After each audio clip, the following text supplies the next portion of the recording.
What's up, YouTube? It's Pelfrey. This is the Red Sea Reefer 250. Did a water change, about a 9-ish gallon water change yesterday. Pulled out a ton of macroalgae, which is what I do about once a month. Did some other stuff to the tank that I really needed to take care of. I still need to pull out the return pump and put the 80/20 from the light bar on a new piece of wood since it's warped. Haven't got to that just yet. Hopefully in the coming weeks, I'll be able to knock that out. Very strange, I guess, that this hammer coral did not like all the flow in the tank, but everything went well. The pumps are still moving. A little bit of sand, which is annoying to me, but whatever. I just go in there with a glass scraper, long-handled glass scraper, and just move some of the sand around as needed. So the sump section obviously looks a little bit different. If you've been following me for a while, there used to be a Kamoer box sitting here with 2 pumps on it, and I got tired of seeing that there, and finally come up with a solution.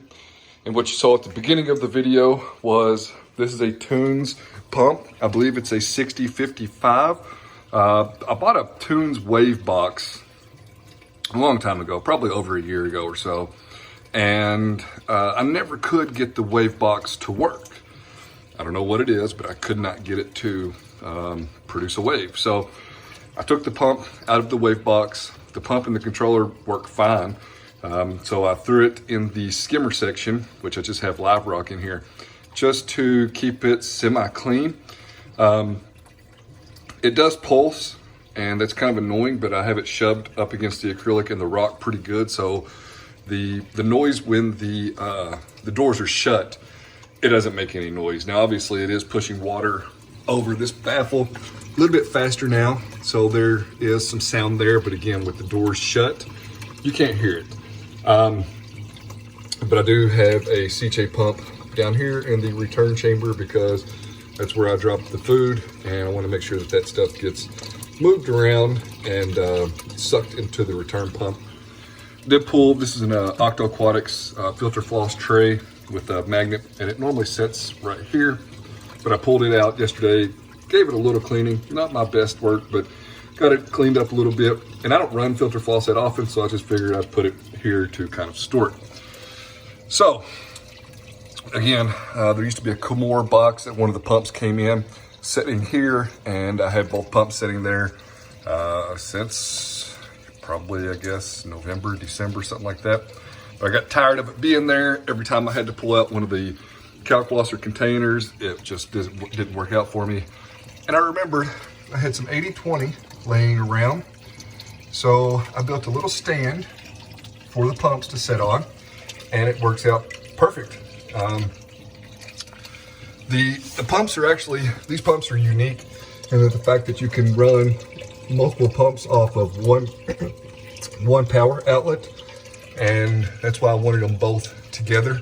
Before, I was using a 3D printed bracket, and it just wasn't going to work out for me. And I only had one. I haven't had a chance to print another one since I don't own a 3D printer, and I have to use the one at work. And since we've been working from home, yeah. So again, I just had the 80/20 laying around. Figured that was my best solution, and it worked out great. I got back some of the space that I was missing because that box set up pretty tall. It was a pretty good sized box. I had it setting over to the side here. So yeah, that worked out perfect for me. As far as the sump section is concerned, nothing else going on down here. Kalk. I keep a spare filled up at all times, so as soon as the right one runs low, I'll fill it up, and yeah, we'll just keep swapping back and forth. Acro power, haven't really noticed a huge difference in the tank doing the acro power, but I do like giving the tank the aminos on a constant basis, so I do plan to continue that. What else is going on? I know I spoke on a video, a couple videos back about the yellow wrasse being gone. Still have not seen that guy. Was very thrilled to find a, what are they? Emerald crabs. Found one yesterday whenever I was doing the water change. Not sure where he's hiding today, but was very thrilled to see that guy out and about. Give you the view of the huge Trochus snail. Yeah, by far one of my favorite things to watch in the tank because he's very easy to spot, and it's large. It's very, very big. Oh, what else? This was the last green slimer frag that I have. It's kaput. It's gone. And I'm searching locally for a harlequin shrimp, and I desperately need to get one of those because the Astrina starfish are now just annoying to look at.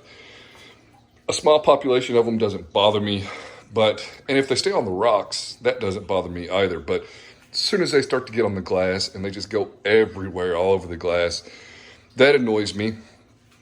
What I do kind of like them for is it keeps the coralline algae at bay. Before this population, the back wall completely was full of coralline algae. And since I've had the Astrina star population explode, that coralline algae is kept to a minimum. You can see on this corner over here, there's some white coralline algae, but for the most part, they take care of that for me. Earlier, I did talk about giving the tank another water change, and I'm gonna do my best to, I don't know if it won't be weekly. I would like to do bi-weekly, 5 to 8 gallon water changes. But my goal is to do at least one a month. It's a goal that I've got set. So anything I do beyond that surpasses the goal, and we all like to set goals and accomplish them. So the tank seems to be just a little bit clearer now, and I don't run carbon or anything like that on the tank. So, I do have some vibrant in the tank, but I've not dosed any of that. I have no reason to dose any of that. I bought the bottle a long time ago, have tried to give it away or sell it locally or whatever for cheap. Nobody's interested in it, so I got tired of looking at it in my cabinet. So I moved it towards the tank. I don't know anything about vibrant. What makes me most nervous is if I dose the tank with vibrant, will it kill my microalgae? So if you know anything about vibrant, please let me know. I'm going to plan to do some research on it. I know it says that it'll make the tank clearer, so maybe I could do like a couple drops every other week or something to the tank to keep it clear. I don't know.